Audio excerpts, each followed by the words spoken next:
अस्सलाम वालेकुम दोस्तों, हमारे इस रूहानी प्रोग्राम में आज आप देखेंगे एक बहुत ही ख़ास किस्म का ऐसा रूहानी वजीफ़ा जिसके जादुई असर से आप किसी भी इंसान को अपना मुरीद बना सकते हैं।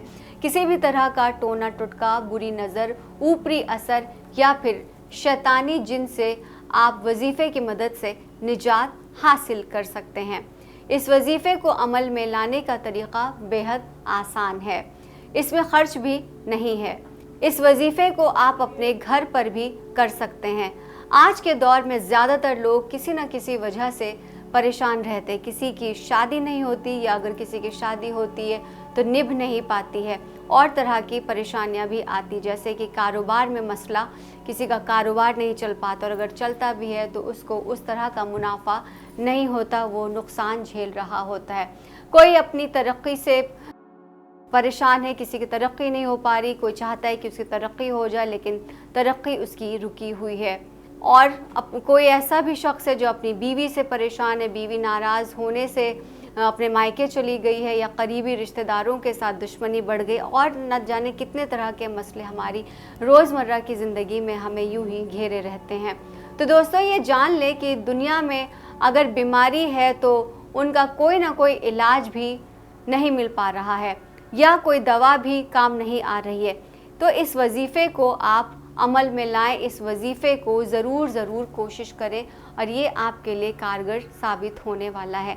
बस वजीफ़ा करने या करने वाले का मकसद साफ़ होना चाहिए, उसकी नीयत में खोट नहीं होना चाहिए, वो किसी को परेशान ना करे और अपने वजीफ़े से किसी की ज़िंदगी में परेशानी ना लाए, उसकी परेशानी का सबब ना बने, उसको किसी भी तरह से बदला लेने के भावना से ना करे। अगर इस तरह के जज्बात आपके दिल दिमाग में आ रहे हैं कि इस वजीफ़े की मदद से आप किसी से बदला ले सकते हैं, किसी की ज़िंदगी को आप मुसीबतों में डाल सकते हैं या आप किसी को तंग कर सकते हैं, तो प्लीज़ आपसे मेरी गुजारिश है कि इस वजीफ़े को बिल्कुल भी ना करें और ये आपके लिए गलत या उल्टा साबित हो सकता है। तो जितना आप किसी को परेशान करेंगे तो इस वजीफ़े की वजह से आप इससे कहीं ज़्यादा परेशान हो सकते हैं। बस वजीफ़ा करने या करने वाले का मकसद साफ़ होना चाहिए, जैसा कि मैंने आपसे पहले भी कहा, और फिर आप इसका असर देखिए। तो दोस्तों, जो वजीफ़ा मैं आपको बताने वाली हूँ, आपको ये वजीफ़ा करने के लिए 2 लौंग की ज़रूरत होगी। देखिए मेरे हाथ में 2 लौंग है और इस बात का ख़याल रहे कि लौंग जो है टूटे हुए नहीं होना चाहिए, बिल्कुल साबुत लौंग होना चाहिए। और एक छोटा सा सफ़ेद रंग का आपको कागज़ चाहिए जिस पर कुछ ना लिखा हो, वो बिल्कुल साफ़ सुथरा हो। प्लेन पेपर के ऊपर आपको एक मार्कर चाहिए होगा, ब्लैक कलर का या ब्लू कलर का मार्कर ले लें। अगर मार्कर आपके पास नहीं है तो आप पेन से भी काम चला सकते हैं। और उसके बाद आपको 21 बार पढ़ने के लिए वजीफ़ा मैं आपको आगे बताऊंगी। आप सबसे पहले प्लेन पेपर लें और उसमें एक बॉक्स बनाएं, जैसा मैंने आपके लिए बनाकर पहले से रखा हुआ है। इसमें आप 4 खाने बनाएंगे, 4 बॉक्स बनाएंगे, इसके अंदर आप लाइन खींचेंगे और इस 4 खाने के ऊपर 786 लिखेंगे। इसको लिखना मत भूलिएगा। ये जो है बिस्मिल्लाह का नंबर होता है, ये काफ़ी बरकती नंबर होता है और आपने देखा होगा हर जगह हम 786 ही लिखते हैं कोई भी नया काम शुरू करने से पहले, तो यहाँ पर भी आपको 786 लिखना होगा। अब आपको बॉक्स में उर्दू में सबसे पहले लिखना है इस तरह से जैसे कि आपको स्क्रीन पर नज़र आ रहा है। बॉक्स की उल्टी तरफ से लिखना शुरू करें जैसे उर्दू में लिखते हैं। आपको अलिफ लिखना है, जैसे यहाँ पर आपने देखा दाईं तरफ अलिफ लिखा हुआ है। अलिफ के दूसरे खाने में आपको रे लिखना है, तीसरे खाने में आप लाम लिखेंगे और लाम के बाद आप अपने आखिर वाले खाने में हे लिखेंगे।